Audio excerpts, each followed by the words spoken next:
मनुष्य की सबसे बड़ी दुर्बलता क्या होती है? सोचिए। धन, प्रेम, अहंकार। मनुष्य की सबसे बड़ी दुर्बलता होती है उसके रहस्य। चाहे आप कितने भी शक्तिशाली क्यों ना हो, कितने भी प्रबल क्यों ना हो, परंतु उसके रहस्य उसके नाश की चाबी होती है। इसलिए यदि प्रबल रहना, शक्तिशाली रहना है, समर्थ रहना है, तो अपने रहस्य को किसी को भी ना बता, ना मित्र को और ना ही शत्रु को, क्योंकि समय पड़ने पर कब कौन शत्रु हो जाए ऐसा कहना संभव नहीं। विभीषण को रावण के अमृत कुंड का ज्ञान था, इसीलिए प्रभु श्री राम रावण का वध करने में सफल हो सके। इसलिए उचित यही है कि आप अपने रहस्य को स्वयं तक ही सीमित रखें।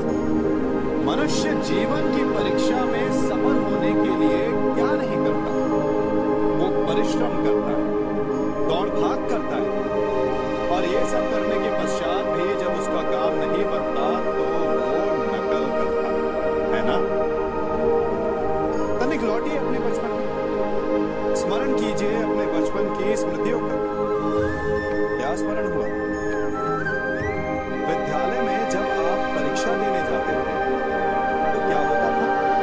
आप ना सके, परंतु कोई ना कोई सफलता पाने के लिए नकल करता ही था और उत्तीर्ण भी हो जाता था, है ना?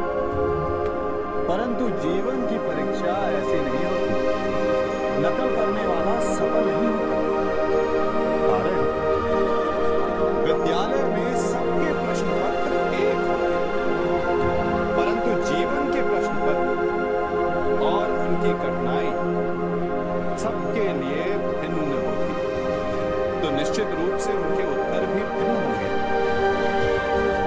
इसलिए यदि आपको जीवन में सफलता पानी है तो नकल ना कीजिए, स्वयं के प्रश्नों का उत्तर स्वयं ढूंढिए और सफलता आप ही होगी। मनुष्य का जीवन हार और जीत, विजय और पराजय, सफलता और असफलता के मध्य डूबता रहता है। आपके साथ भी ऐसा होता होगा, है ना? जब आप सफल होते हैं, किसी चुनौती पर विजय पाते हैं, तो मन प्रसन्नता से आनंद के ऊपर में झूमने लगता है, और जब आप असफल होते हैं तब मन दुख और पीड़ा के सागर में डूबने लगता है। परंतु वास्तव में सफलता और असफलता है क्या? तनिक ध्यान से सोचिए। ये केवल हमारी मनोस्थिति मात्र है। हमारी पराजय तब नहीं होती जब हमारा शत्रु विजय प्राप्त करे। हमारी पराजय तब होती है जब हम पराजय स्वीकार करें।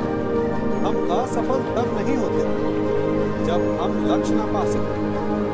हम असफल तब होते हैं जब हम प्रयास करना बंद कर दें। इसलिए प्रयास करते रहें और हार ना मानें, क्योंकि जिस दिन आप हार स्वीकारना बंद कर देंगे, जीत आपके चरणों में होगी।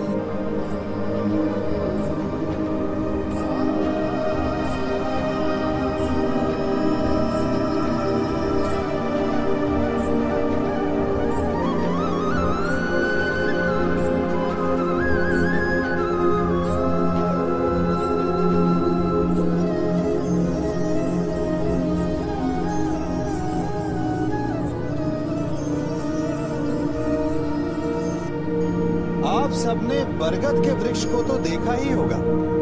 क्या आपको ज्ञात है बरगद के वृक्ष के बीज का आकार राई से भी छोटा होता है, परंतु बरगद का वृक्ष संसार के महाकाय वृक्षों में जाना जाता है। जब उसका जन्म होता है तब उसमें वो जटाएं, वो शाखाएं नहीं होती, परंतु जैसे जैसे उसका विस्तार होता है, जैसे जैसे वो अधिक शाखाओं का भार उठाता है, अधिक पत्तियों का सृजन करता है, वैसे वैसे जिसकी शाखाएं जटाएं बनकर जड़ तक पहुंचती है और इस वृक्ष को सहारा देती है। ये जीवन का बहुत महत्वपूर्ण पद है। बिना लोभ लालच शुभ कार्य कर अन्य लोगों की सहायता करें। धीरे धीरे आपने जिनकी सहायता की वो आपके सहायक बनते जाएं, आपकी जड़ों को और बलशाली बनाएंगे, आयु मान और आकार बढ़ाएंगे। सहजीवन, सहायता और निष्काम कर्म आपको मृत्यु के पश्चात भी मरने नहीं देगा, आपको अमर रखेगा। हमारा शरीर प्रकृति का एक महान आविष्कार है। इससे जटिल संरचना संसार में और कोई नहीं। हमारा शरीर जितना जटिल है, यदि इसे ठीक से जाना जाए तो इससे अधिक सरल ज्ञान देने वाला और कोई नहीं। हमारे शरीर में पंच इंद्रियां होती हैं जो हमें भाव, गुण और वस्तुओं का बोध कराती हैं। हमारे पास आंखें, नाक, स्पर्श के लिए त्वचा है, कान है और जीभा है। सबका भिन्न भिन्न कार्य है।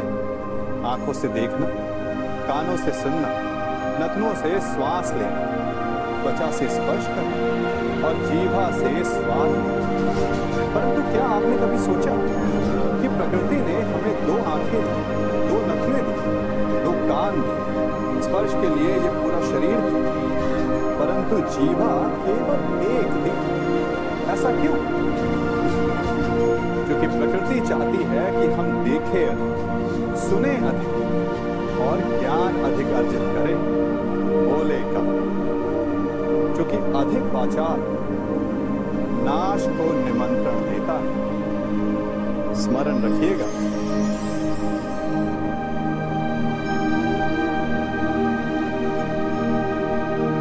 ये सदा यही कहते हैं कि यदि आगे बढ़ना है तो अपनों का साथ दो। सत्य कहते हैं अपनों का साथ देना ही चाहिए, परंतु साथ देने से पूर्व ये अवश्य पहचान लेना चाहिए कि अपने हैं कौन। क्या अपने वही होते हैं जिनके साथ हमारा रक्त संबंध होता है, या अपने मित्र? अपने वो होते जो हमें सत्कार्य के लिए प्रेरित करें, हमें आगे बढ़ाए, हमारा साथ दें, और वो जिनका साथ देने से समाज का नाश, धर्म की हानि, वो सगे होकर के भी सगे नहीं होते। इसलिए जब अपनों की परिभाषा का चुनाव करें तो उन्हें अपना माने जो आपका साथ दे, उन्हें नहीं जो हमें अज्ञान के मार्ग पर ले जाए।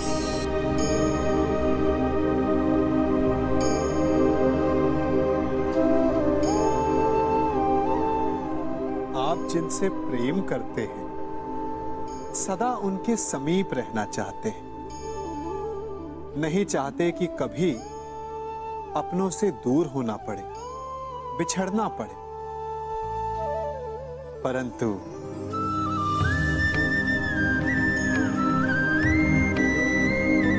एक समय के पश्चात अपनों से दूर हो जाना उन्नति के लिए आवश्यक है। आप माता पिता हैं। यदि आप अपनी संतान के जीवन के हर पग पर उनका मार्गदर्शन करते रहेंगे तो आपकी संतान स्वयं मार्ग चुनना कैसे सीखेगी? मार्ग के कांटों से स्वयं को बचाना कैसे सीखेगी?